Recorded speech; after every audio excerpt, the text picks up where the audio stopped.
The champagne flute trembled in my weathered hands as 37 years of Hartwell and Associates swirled before my eyes.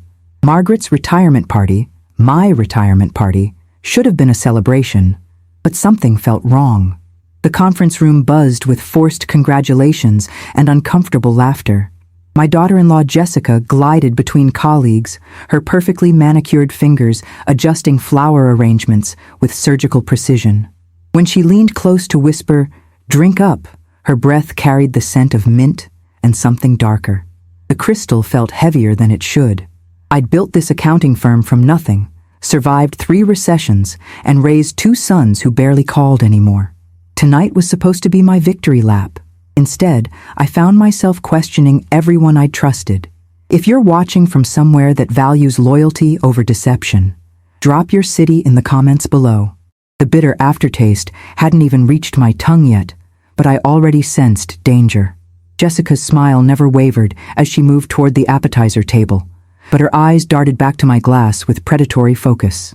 The Waterford crystal caught the overhead lights, casting prismatic rainbows across the mahogany conference table where I'd signed my first $1 million deal in 1992.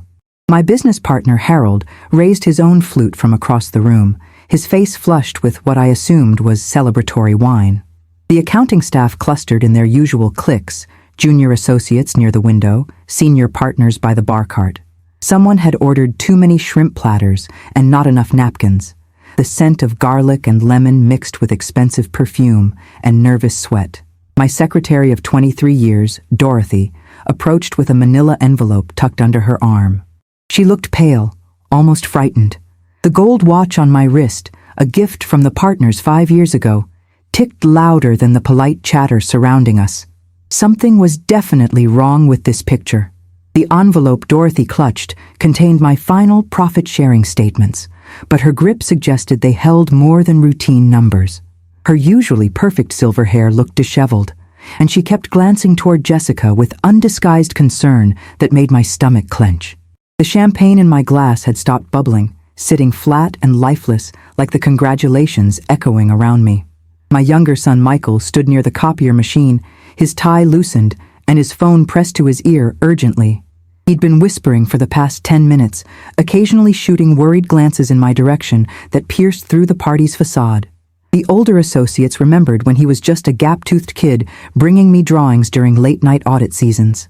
Now he worked in mergers and acquisitions downtown, rarely visiting except for obligatory family dinners that felt increasingly strained.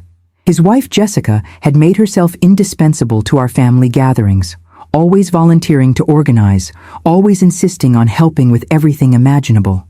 Tonight felt different, though. The way she watched me drink felt predatory and calculated. Dorothy finally reached my side, her weathered fingers pressing the envelope against my palm with unusual urgency that sent chills down my spine. "Margaret, we need to discuss the Pemberton account tomorrow," she whispered, her voice barely audible above the forced merriment surrounding us like a suffocating blanket. The Pemberton account represented nearly $2 million in annual revenue, our biggest client since the hospital merger 3 years ago. I'd personally handled their books for over a decade, maintaining relationships that predated most of my current staff. Dorothy's eyes held a warning I couldn't quite decipher, but her fear was palpable and contagious. The champagne grew warmer in my grip as I noticed Jessica approaching again, this time carrying a second glass of something darker and more ominous. Red wine, perhaps, or something stronger that gleamed like liquid garnets under the fluorescent lights. The conference room felt smaller suddenly, the walls closing in like they had during my first panic attack after Robert's funeral. My late husband would have known what to do immediately. "Having trouble finishing that champagne, Mom Margaret?" Jessica's voice carried a musical quality that had charmed my son from their first date 3 years ago. She set the darker liquid beside my untouched glass, her wedding ring catching the light as she arranged both drinks with practiced precision that suggested rehearsal. The ruby in her engagement ring, a family heirloom from my grandmother's collection, glinted like a warning beacon in the artificial light. I'd given it to Michael for his proposal, believing Jessica would treasure its history as I had for decades. Now it seemed to mock me from her finger, transformed into a symbol of deception rather than love. The conference room's ventilation system hummed overhead, circulating air that felt increasingly thick and oppressive with each passing moment. Harold's laughter boomed from the corner, where he regaled younger staff with stories about our firm's early days and legendary clients. Those stories usually featured me as co-founder, but tonight he seemed to be editing my contributions from the narrative entirely. The manila envelope in my hand felt heavier than paper should, weighted with secrets. The weight of 37 years pressed against my chest as I studied the two glasses before me with growing suspicion and dread. Dorothy had retreated toward the filing cabinets, but her concerned gaze never left my face, telegraphing warnings I was finally beginning to understand. The office clock, the same one I'd wound every Monday morning since 1986, chimed 8:30 with mechanical precision. Most retirement parties would be winding down by now, but this one felt like it was just beginning to reveal its true purpose. Jessica's perfectly applied lipstick left no trace on her own wine glass as she sipped delicately, maintaining her facade of innocent celebration. My son Michael had finally ended his phone call and was walking toward us with purposeful steps that suggested determination. His expression carried the same focus he'd shown as a child when confronting playground bullies or defending classmates. The resemblance to his father struck me suddenly, a genetic echo of Robert's protective instincts manifesting in our son. But tonight, I couldn't tell if Michael was protecting me or someone else entirely. The champagne had developed an oily film on its surface. "Mom, you should really eat something," Michael said, placing his hand on my shoulder with gentle pressure that felt both protective and restraining. His palm felt warm through my silk blouse, the one I'd chosen specifically for tonight's celebration because Robert had always said it matched my eyes.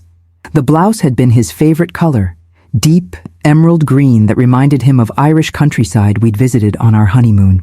Now those same eyes were struggling to focus on the appetizer table where Jessica had arranged everything with military precision and attention to detail.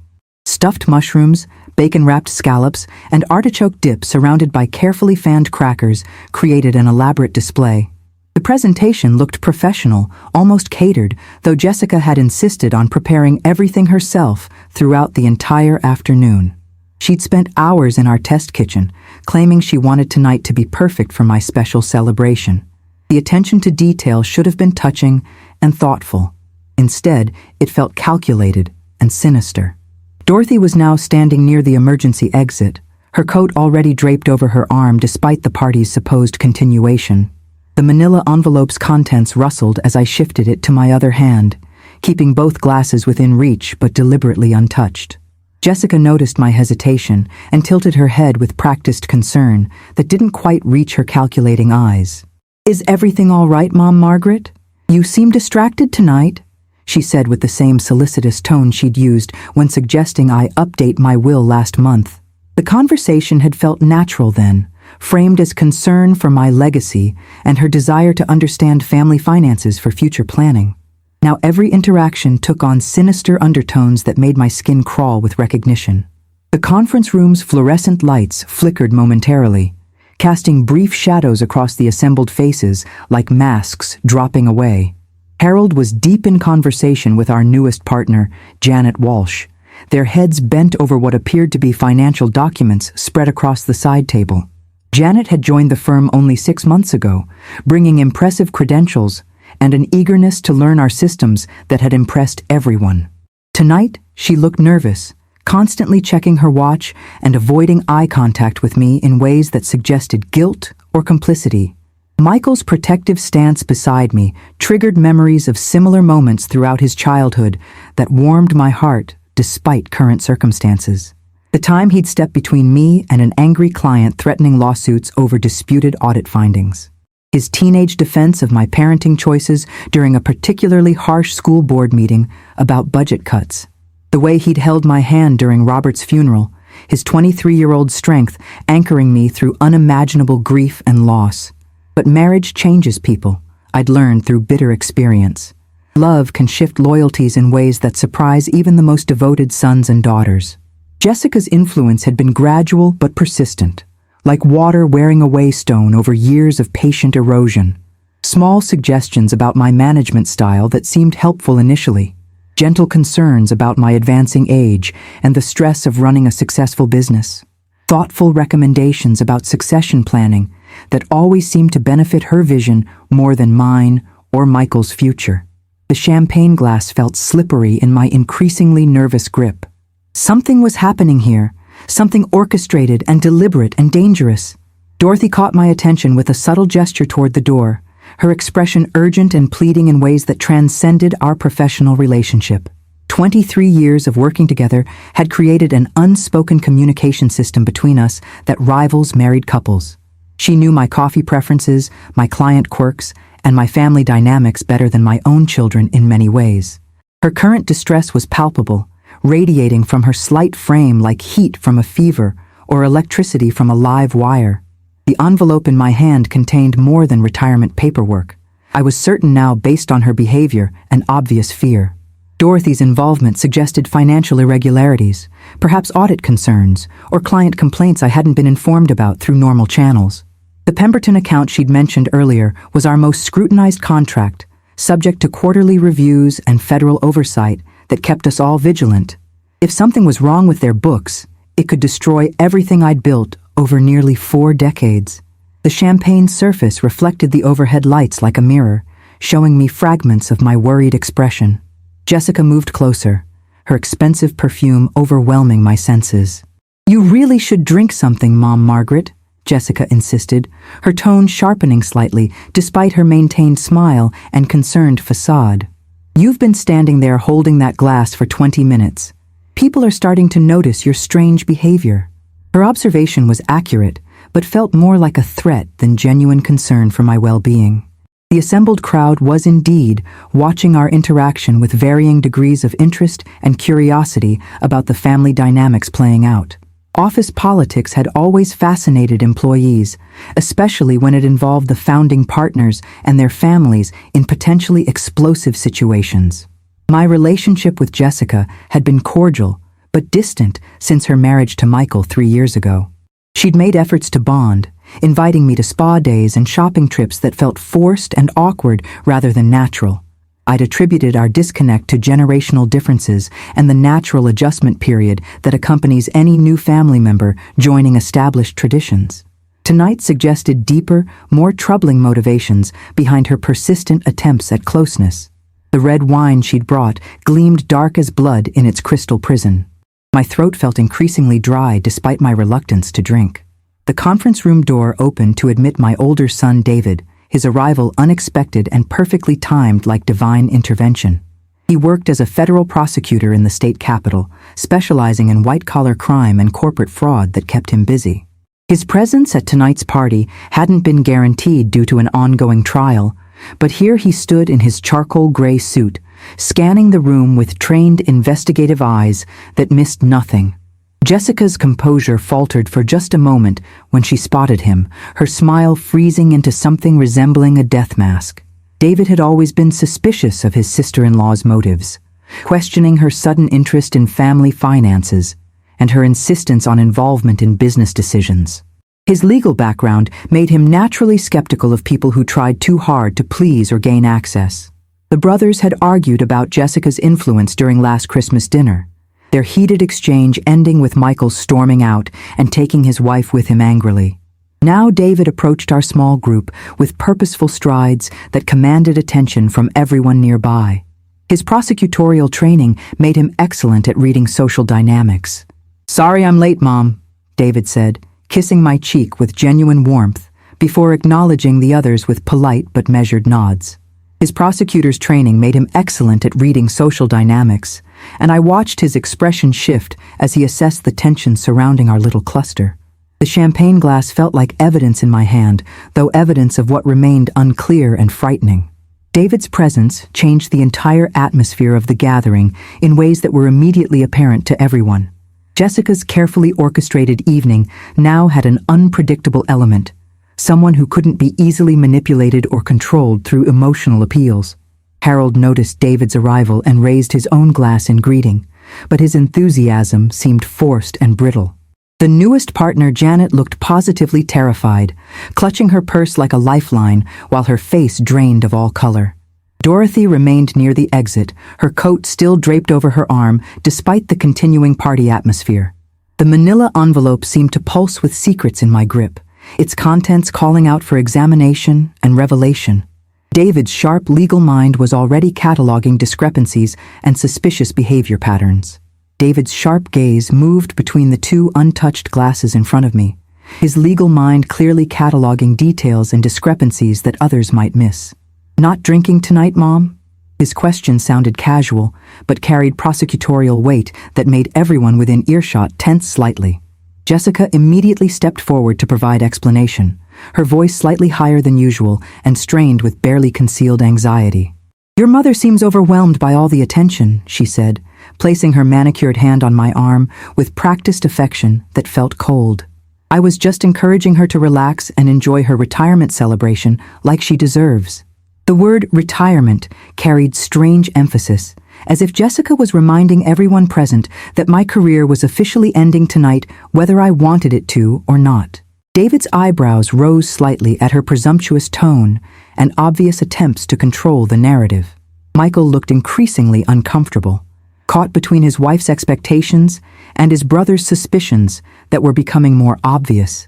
The family dynamics that had simmered beneath the surface for years were finally reaching a boiling point.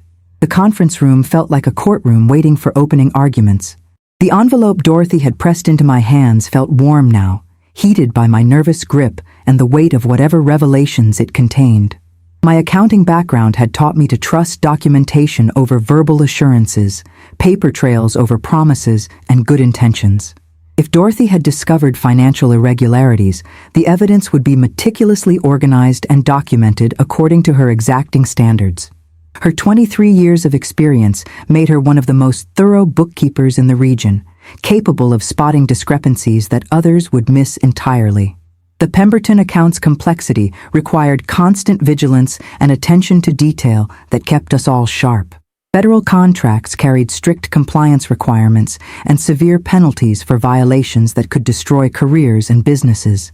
If someone had been manipulating those books, the consequences would extend far beyond simple embezzlement charges into federal crime territory. My firm's reputation and my personal legacy hung in the balance like a sword over my head. The champagne glass trembled slightly as these realizations crystallized in my mind with terrifying clarity. Jessica noticed the movement and stepped closer with renewed urgency. "Perhaps we should toast to your wonderful career, Mom Margaret," Jessica suggested, lifting her own wine glass with theatrical flourish that felt rehearsed. The gesture felt choreographed, designed to pressure me into compliance through social expectation and public scrutiny from my colleagues. Several nearby colleagues turned toward us expectantly, assuming a formal toast was beginning and waiting for their cue to participate. Harold abandoned his conversation to join what appeared to be an impromptu ceremony honoring my decades of service.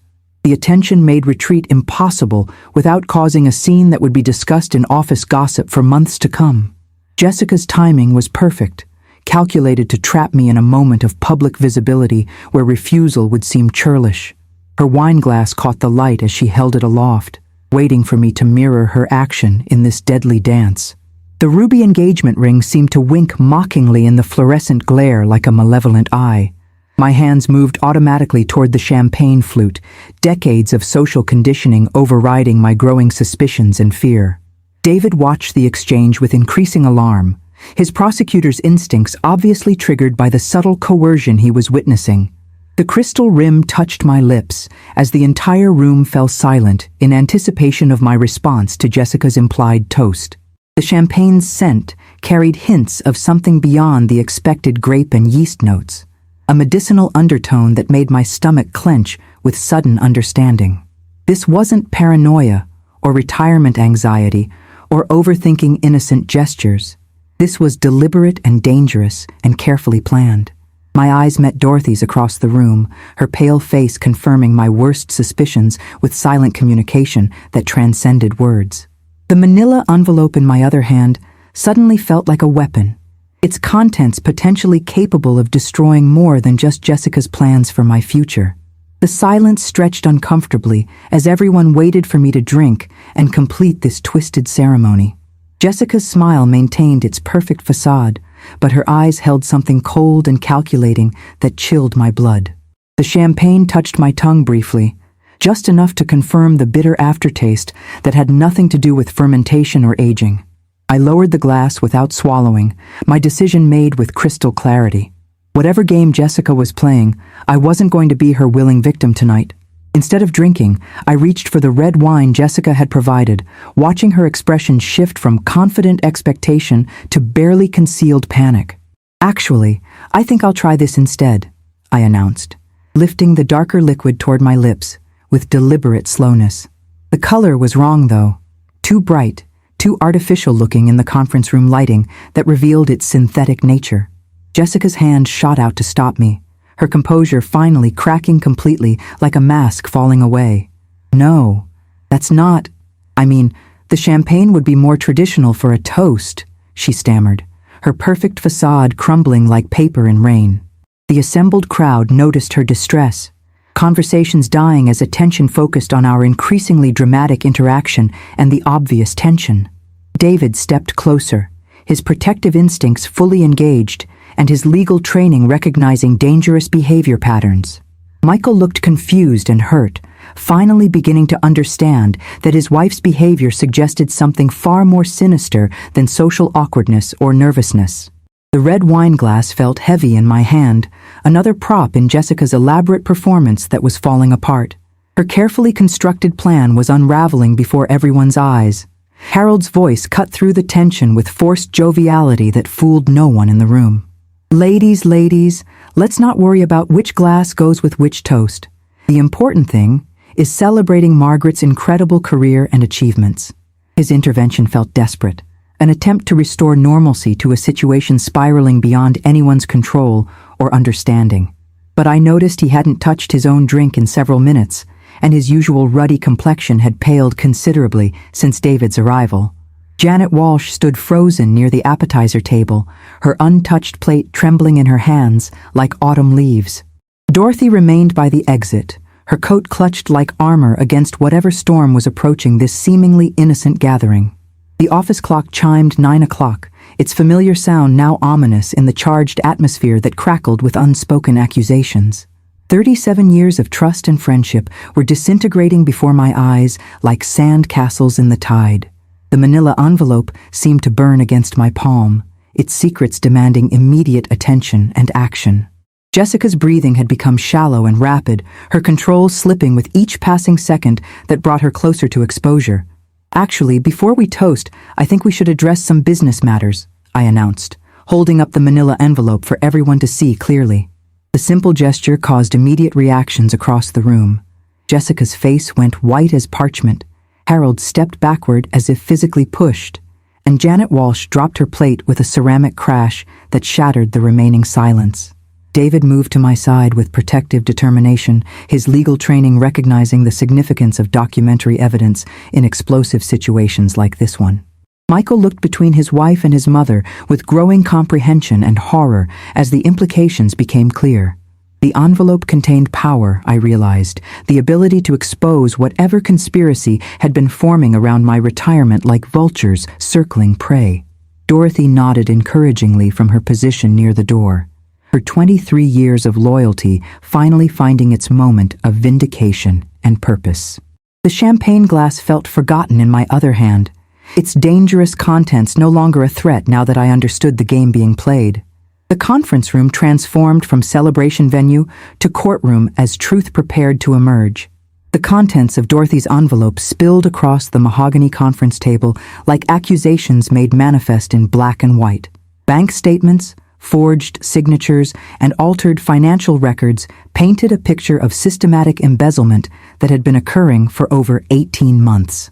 Jessica's involvement was documented in meticulous detail. Unauthorized transfers, manipulated client accounts, and fraudulent expense reports that had siphoned nearly $400,000 from the firm's operating funds. Harold's signature appeared on dozens of documents he claimed never to have seen, suggesting either complicity or sophisticated forgery that required investigation. The Pemberton account showed the most egregious violations, with federal tax payments redirected to offshore accounts that traced back to corporations Jessica had established using my personal information. My identity had been stolen by my own daughter-in-law, my reputation weaponized against the business I'd spent decades building from nothing. The evidence was overwhelming and undeniable, spread before witnesses who could no longer pretend ignorance or dismiss concerns. Jessica stared at the papers like they were snakes ready to strike, her face cycling through emotions.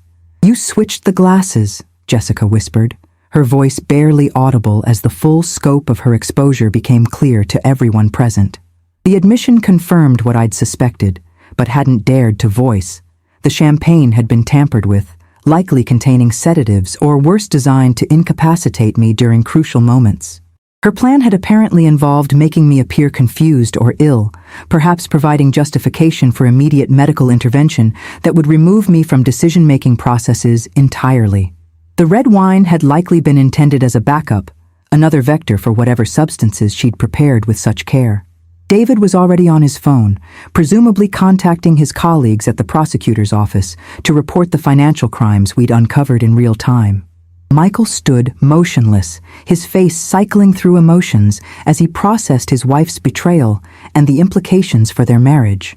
The gathered office staff maintained uncomfortable silence, unsure how to react to the family drama unfolding before them like a nightmare. Harold studied the documents with the expression of someone realizing his own professional reputation hung in the balance and might be destroyed. Janet Walsh's sudden flight toward the exit confirmed her involvement in Jessica's scheme, but Dorothy blocked her path with surprising determination for someone 30 years her senior. "I don't think so, dear," Dorothy said firmly, her voice carrying authority earned through decades of managing difficult clients and suspicious transactions. The newest partner's credentials had apparently been fabricated, her employment a strategic placement designed to facilitate Jessica's access to confidential financial information and client records. The speed and sophistication of the fraud suggested months of planning and multiple accomplices working in coordination. My retirement party had been chosen as the perfect opportunity to implement the final phase of their scheme, removing me permanently from oversight of the business while transferring control to Jessica through her marriage to my son. The bitter aftertaste in my mouth wasn't from poisoned champagne. It was the taste of betrayal from people I'd trusted and welcomed into my family. The evidence spread across the table told a story of calculated greed disguised as familial affection and concern. Jessica's mask had finally slipped completely, revealing the predator beneath the loving daughter-in-law facade. David's legal connections mobilized with impressive efficiency as he coordinated with federal investigators who had apparently been tracking some of the offshore accounts for months. The Pemberton contract's federal oversight had triggered automatic audits that discovered the financial irregularities, leading to an investigation that was already closing in on Jessica's operation. My retirement party had inadvertently provided the perfect opportunity to gather evidence and witnesses in one location for maximum impact. Dorothy's envelope contained photocopies of original documents she'd preserved before they could be destroyed or altered further through digital manipulation. Her loyalty and attention to detail had saved not just my business, but potentially my life and freedom. The conference room transformed into a crime scene as investigators arrived to secure evidence and interview witnesses about what they'd observed. Jessica sat in stunned silence, her carefully constructed facade finally abandoned like a discarded costume. Michael approached her with questions she couldn't or wouldn't answer, their marriage dissolving in real time as the truth emerged. The investigators worked efficiently, documenting everything while maintaining the integrity of the evidence chain. The investigation revealed that Jessica's scheme extended beyond simple embezzlement into identity theft, wire fraud, and conspiracy charges that carried substantial federal prison sentences. Her manipulation of Michael had been calculated from their first meeting, targeting him specifically because of his access to family financial information and his mother's successful business empire. The ruby engagement ring she wore had been appraised and sold months earlier, replaced with a cheap replica while she liquidated family assets I'd never known were at risk. Harold's involvement appeared limited to negligent oversight rather than active participation, but his reputation and partnership in the firm faced serious consequences regardless. The office staff provided statements about Jessica's frequent presence in the building and her unusual interest in confidential client files that should have raised red flags. Dorothy's 23 years of meticulous record-keeping proved invaluable as investigators traced the fraud's timeline and methods with scientific precision. The champagne glass sat forgotten on the table, its dangerous contents now evidence in a federal criminal case that would make headlines. The retirement party I dreaded had become the scene of Jessica's downfall. Michael's devastation was heartbreaking to witness as he realized how thoroughly he'd been manipulated and deceived by the woman he'd married. The romantic gestures, thoughtful attention to family relationships, and enthusiastic involvement in business discussions had all been strategic moves designed to gain access and trust. Jessica's pregnancy announcement 6 months earlier had been fabricated, another manipulation tactic designed to solidify her position within the family before implementing her financial scheme. The spa days and shopping trips she'd suggested had been opportunities to study my habits, preferences, and vulnerabilities for future exploitation. Even her insistence on organizing tonight's retirement party had been calculated, giving her control over the venue, guest list, and refreshments, including the poisoned champagne. My son's pain was compounded by the realization that his choices had endangered not just his own future, but his mother's life and legacy. The family he'd thought he was building had been an elaborate fiction designed to destroy the family he'd been born into. His anguish was visible to everyone in the room, adding another layer of tragedy to Jessica's comprehensive betrayal. The federal investigators' efficiency impressed even David as they processed the scene and began arresting the conspirators with professional precision. Jessica's rights were read as she was handcuffed, her expensive manicure looking incongruous against the metal restraints that marked her downfall. Janet Walsh's attempts to flee had failed, and she now sat in a separate area providing information about the broader conspiracy in exchange for potential leniency. Harold's cooperation with the investigation would determine whether he faced criminal charges or merely professional sanctions that would end his career. The Pemberton account's federal protection meant that Jessica's crimes fell under multiple jurisdictions with severe mandatory sentencing guidelines that offered little hope for mercy. My retirement party had become the conclusion of her criminal enterprise rather than my professional career, a twist she hadn't anticipated. The irony wasn't lost on me. The celebration I'd dreaded as an ending had instead become a new beginning, freeing me from threats I hadn't even known existed. The conference room buzzed with investigative activity as my colleagues watched their workplace transform into a federal crime scene. Dorothy's courage in preserving evidence despite obvious personal danger had saved more than just my business. It had likely prevented whatever Jessica had planned for me after the sedatives took effect. The champagne's analysis would later reveal a cocktail of drugs designed to simulate stroke symptoms, providing medical justification for emergency intervention and potential guardianship proceedings. My power of attorney documents, updated at Jessica's suggestion just weeks earlier, would have given Michael, and by extension Jessica, complete control over my personal and business assets. The sophistication of the scheme suggested professional guidance, possibly from other federal cases involving similar family-based financial crimes that were being prosecuted nationwide. The ruby ring sale had been the first step in systematically liquidating assets while maintaining the appearance of normalcy to family and colleagues. Tonight's party was supposed to be my final public appearance as a competent business owner, after which Jessica's plan would have rendered me unable to expose or reverse her theft. The champagne glass represented more than attempted poisoning. It was the key to my planned destruction and her ultimate victory over our family. The aftermath of Jessica's arrest brought unexpected revelations about other relationships I'd trusted throughout my career and personal life. Several clients came forward with stories about Jessica contacting them directly, claiming to represent my interests in various financial matters that required immediate attention. She'd used her position as my son's wife to gain credibility and access that legitimate business relationships would never have provided so easily.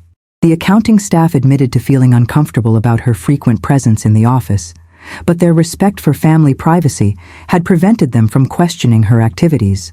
My own naivete about family loyalty had blinded me to warning signs that were obvious in retrospect to outside observers.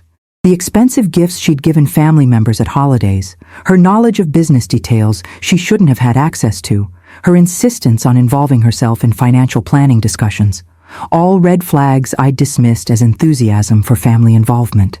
The bitter lesson was that trust, once weaponized against you, becomes the most dangerous vulnerability of all. Jessica had turned my own values against me with surgical precision and ruthless calculation. David's prosecutorial experience proved invaluable as we navigated the legal aftermath of Jessica's arrest and the complex process of recovering stolen assets.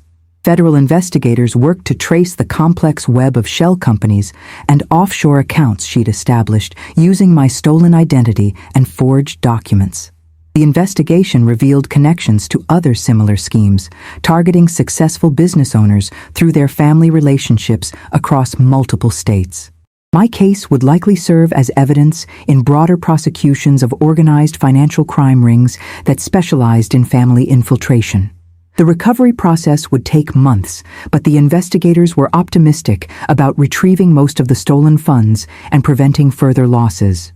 Harold's future with the firm remained uncertain, but his cooperation with the investigation and genuine remorse about his oversight failures suggested a path forward that wouldn't destroy everything we'd built together. The Pemberton account's integrity was preserved, protecting our most important client relationship from the scandal that could have destroyed decades of trust and reputation. Michael's journey toward healing began with accepting responsibility for his role in enabling Jessica's access to our family's financial information and business operations. The marriage counseling he'd considered to repair his relationship with Jessica instead became individual therapy to process the trauma of discovering how completely he'd been deceived. His pain was compounded by guilt about the danger his choices had created for me and the damage to our family business. The process of annulment proceedings would be complicated by the criminal charges against Jessica, but David's legal expertise helped navigate the complex intersection of family and criminal law. My younger son's capacity for self-reflection and growth had always impressed me, and his response to this crisis demonstrated the strength of character his father had instilled in him. The family unity that Jessica had sought to destroy through manipulation was instead strengthened by surviving her betrayal together and emerging with deeper understanding. The ruby engagement ring would eventually be returned to family possession, cleansed of Jessica's contamination and ready for someone worthy of its history. Dorothy's heroism in exposing Jessica's crimes earned her recognition throughout our professional community, and a significant bonus reflecting her courage and loyalty. Her decision to risk personal safety by gathering evidence had required tremendous bravery, especially given Jessica's demonstrated willingness to use dangerous substances to achieve her goals.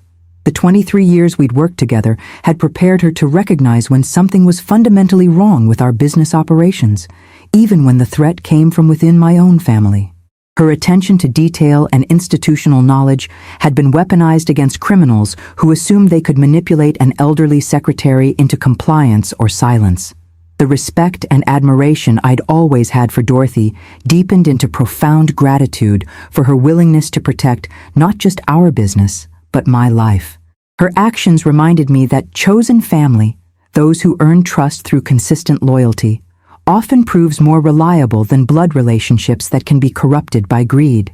Dorothy's retirement, when it came years later, was celebrated as a hero's farewell to someone who had literally saved lives. The investigation's conclusion brought justice, but also deeper understanding of how sophisticated financial criminals operate within families and small businesses. Jessica's scheme had been nearly perfect, exploiting emotional bonds and social expectations to gain access and trust that business relationships would never have provided. Her selection of Michael as a target had been strategic rather than romantic, based on research into our family's financial situation and my son's emotional vulnerabilities following his father's death. The pregnancy deception, family involvement, and relationship manipulation had all been calculated moves designed to establish her position before implementing the theft. Federal prosecutors used our case to illustrate how family-based financial crimes often succeed precisely because victims hesitate to suspect or investigate people they love. The educational value of our experience would help other business owners recognize similar threats before suffering the losses and betrayal we'd endured. The champagne glass became a symbol in training materials, representing how criminals use familiar rituals to disguise their attacks on unsuspecting victims. The recovery of our stolen assets took several months, but the federal investigators' expertise in tracing complex financial crimes proved highly effective. Most of the $400,000 Jessica had embezzled was eventually recovered, along with additional assets she'd hidden in anticipation of her eventual exposure. The ruby engagement ring's recovery was particularly satisfying, returning my grandmother's legacy to family ownership where it belonged. Harold's reputation within our professional community suffered significant damage, but his cooperation with the investigation and implementation of new oversight procedures allowed him to maintain his partnership in the firm. The Pemberton account relationship remained strong, with federal officials actually praising our eventual response to the criminal infiltration of our systems. The business I'd spent 37 years building not only survived Jessica's attack, but emerged stronger and more secure than before. The crisis had forced improvements in our procedures and relationships that pure success never could have achieved. My actual retirement, when it finally came 6 months later, was a celebration of survival rather than merely the end of a career. The lessons learned from Jessica's betrayal had strengthened family relationships and business practices in ways that simple success never could have achieved. Michael's growth through the crisis had restored my confidence in his character and judgment, preparing him to eventually take over operations with wisdom earned through painful experience. David's protective instincts had always made me proud, but his professional skills in handling the criminal case had revealed new depths of competence and compassion. Dorothy's loyalty and courage had elevated her from trusted employee to treasured friend, someone whose judgment I would always respect and whose insights I would always value. The accounting firm's reputation for integrity was actually enhanced by our response to attempted fraud, attracting new clients who valued our demonstrated commitment to ethical practices. The conference room was renovated, but the lessons learned that night remained embedded in our culture. The champagne glass from that terrible night was preserved as evidence until the criminal trials concluded, but I never wanted to see it again afterward. The memory of Jessica's whispered, "Drink up," would always remind me that threats can come from the most unexpected sources, disguised as care and concern. The bitter aftertaste of betrayal had taught me to value genuine relationships more deeply while maintaining healthy skepticism about people whose motivations seemed unclear or self-serving. The manila envelope Dorothy had pressed into my hands that night became a symbol of the courage required to expose uncomfortable truths, even when those truths involve people we love. My retirement party story became a cautionary tale shared throughout our professional community, helping other business owners recognize similar vulnerabilities in their own operations. The experience had aged me certainly, but it had also revealed strengths and support systems I hadn't known existed within my professional and personal circles. The final resolution of Jessica's criminal case brought closure, but also lasting changes to how I approached relationships and trust in all aspects of life. She received a federal prison sentence of 12 years for the multiple charges stemming from her elaborate fraud scheme that had targeted multiple families. Michael's annulment was finalized without complications, freeing him to eventually find genuine love with someone whose motivations were transparent and honest rather than calculated. Harold implemented comprehensive oversight procedures that would prevent similar infiltration of our business operations, though his partnership role was permanently modified to reflect lessons learned from his negligent supervision. The accounting staff received training in recognizing and reporting suspicious activities, creating multiple safeguards against future criminal attempts that might target our firm. Janet Walsh's cooperation with federal investigators led to arrests in similar cases across the region, dismantling a broader network of family-based financial crimes. The ruby engagement ring found its way to David's eventual fiancée, continuing the family legacy with someone who truly appreciated its history and significance rather than viewing it as mere collateral. Dorothy's well-deserved retirement 3 years later marked the end of an era for our accounting firm, but her legacy of loyalty and courage continued to influence our operations and culture. Her willingness to risk personal safety to expose Jessica's crimes had saved not just my business and life, but potentially many other victims who would have been targeted by the criminal network she helped destroy. The 26 years we ultimately worked together had created a bond that transcended professional relationships, proving that chosen family can be every bit as valuable as blood relations. Her retirement party was a genuine celebration, free from the undercurrents of deception and danger that had marked my own farewell gathering years earlier. The stories we shared that night focused on positive memories and shared accomplishments, the kind of reflection that retirement celebrations are meant to provide. The contrast with Jessica's manipulated event was stark and healing, reminding everyone present of the difference between authentic relationships and calculated deception. Michael's eventual remarriage 5 years later brought new joy to our family, but also demonstrated how the experience with Jessica had changed his approach to relationships and trust. His new wife, Sarah, was introduced gradually to family business matters, earning access and involvement through demonstrated competence and genuine interest rather than manipulation and deception. The lessons learned from Jessica's betrayal had made all of us more careful about protecting sensitive information while still maintaining the open family relationships we valued. Sarah's background in nonprofit management brought fresh perspectives to our accounting firm's community involvement, creating positive changes that enhanced our reputation and client relationships. The grandchildren she and Michael eventually had would grow up in a family more aware of both the value and vulnerability of trust, hopefully protecting them from the kinds of predators who had targeted our previous generation.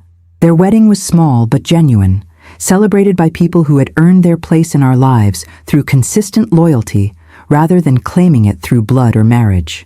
The accounting firm's continued success under Michael's leadership proved that the crisis Jessica had created, while devastating in the moment, had ultimately strengthened rather than destroyed what we'd built together over decades. The oversight procedures Harold had implemented became industry standards that other firms adopted to protect themselves from similar threats and vulnerabilities. Our experience was documented in professional publications and legal journals, contributing to broader understanding of how family-based financial crimes operate and can be prevented. The federal investigators who had worked our case used it as a training example for other agents, helping law enforcement recognize and respond to similar schemes more effectively across the country. The business that had been targeted for destruction instead became a model for ethical practices and crisis response, attracting clients who valued integrity above convenience or cost. The conference room where everything had unfolded was renovated, but the lessons learned that night remained embedded in our company culture and daily operations. The bitter aftertaste from that champagne glass had long since faded, but the lessons it represented continued to influence my daily decisions and relationships throughout retirement. Trust, I had learned, must be earned through consistent actions rather than claimed through family connections or emotional manipulation tactics. The people who had protected me during the crisis, Dorothy, David, and eventually Michael, had demonstrated their reliability through behavior rather than words or promises. The ruby engagement ring now symbolized not just family tradition, but the importance of discerning who deserves to inherit both material and emotional legacies. My retirement story had become a testament to the power of documentation, the value of loyal employees, and the necessity of maintaining skepticism even toward those we love most. The experience had been traumatic, but ultimately educational, teaching lessons that would protect future generations from similar betrayals and financial predators. The champagne glass represented more than attempted poisoning. It had become a symbol of survival and the triumph of truth over deception. Looking back on that night 7 years later, I marvel at how completely Jessica's mask had concealed her true intentions until the moment she whispered, "Drink up," with such confident expectation. The champagne glass she'd prepared with such care had been intended as the instrument of my downfall, but instead became the catalyst for her exposure and arrest. The hand that hadn't been mine reaching for the glass in the security footage had belonged to Jessica, captured on camera as she made final adjustments to her trap. The bitter aftertaste hadn't come from the champagne I'd refused to drink, but from the knowledge that someone I'd welcomed into my family had planned my destruction with such methodical precision. The party that was supposed to celebrate my career's end instead marked the beginning of justice, recovery, and ultimately a deeper appreciation for the genuine relationships that had sustained and protected me throughout the ordeal. The federal investigation had revealed the full scope of her criminal network, saving countless other potential victims from similar fates. The conference room where it all unfolded was eventually renovated, but I kept the security footage from that night as a reminder of how quickly apparent celebrations can reveal themselves as carefully orchestrated attacks. The people who had gathered to supposedly honor my retirement had instead witnessed the exposure of a criminal conspiracy that could have destroyed everything I'd worked to build over 4 decades. Dorothy's courage, David's protective instincts, and Michael's eventual recognition of the truth had combined to create a perfect storm of justice that Jessica's careful planning couldn't withstand. The manila envelope that had felt so heavy in my hands that night had indeed contained the power to change everything, but in ways that protected rather than destroyed the legacy I'd spent a lifetime creating. The champagne glasses sat empty on the table as handcuffs clicked shut around Jessica's wrists, marking the end of her elaborate deception and the beginning of true justice for everyone she'd manipulated and betrayed. The years that followed taught me that survival sometimes requires recognizing threats hidden behind familiar faces and loving gestures that seem genuine on the surface. My accounting firm thrived under new leadership and stronger safeguards, becoming a model for ethical business practices throughout our region and beyond. The family bonds that Jessica had sought to exploit for personal gain were ultimately strengthened by surviving her betrayal together and emerging with deeper understanding. Dorothy's retirement was celebrated with genuine joy rather than manufactured sentiment, honoring someone whose loyalty had literally saved my life and business. Michael's journey toward healing and eventual happiness proved that even the deepest betrayals can be overcome with time, therapy, and the support of people who truly care. The ruby engagement ring now graces the hand of a woman who earned it through character rather than manipulation, continuing our family legacy with someone worthy of its history and significance. David's protective instincts evolved into a deeper understanding of how criminals exploit family relationships, making him even more effective in his prosecutorial career. The bitter lesson of that retirement party was that trust must be continuously earned rather than automatically granted, even within families we think we know completely and intimately. The security footage from that night remains a powerful reminder that evil often wears familiar faces and speaks in loving tones while planning destruction and devastation. Jessica's whispered, "Drink up," had been intended as my final instruction, but instead became the moment when her carefully constructed facade finally cracked beyond repair or recovery.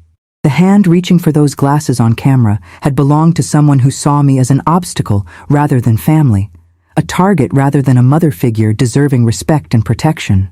The champagne she'd prepared with such poisonous care became evidence in a federal case that dismantled an entire network of family-based financial crimes targeting successful business owners. The retirement party that was supposed to end my career instead began a new chapter of life lived with greater wisdom and deeper appreciation for genuine relationships built on mutual respect and shared values.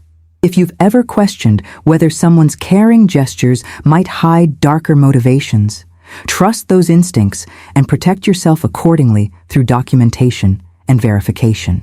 Share your thoughts about family loyalty and betrayal in the comments below, and let me know what city or state you're watching from as we navigate these complex relationships together.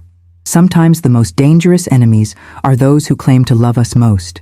And sometimes salvation comes from the loyalty of people whose dedication we've underestimated for years. The bitter aftertaste of betrayal eventually fades, but the sweet taste of justice and recovered trust lasts forever in our memories. My retirement party taught me that endings can become beginnings, that survival is possible even when surrounded by enemies, and that the family we choose through shared values often proves more reliable than the family we're born into through shared blood. The champagne glass may have been intended as my downfall, but it became instead the instrument of my deliverance and Jessica's ultimate destruction.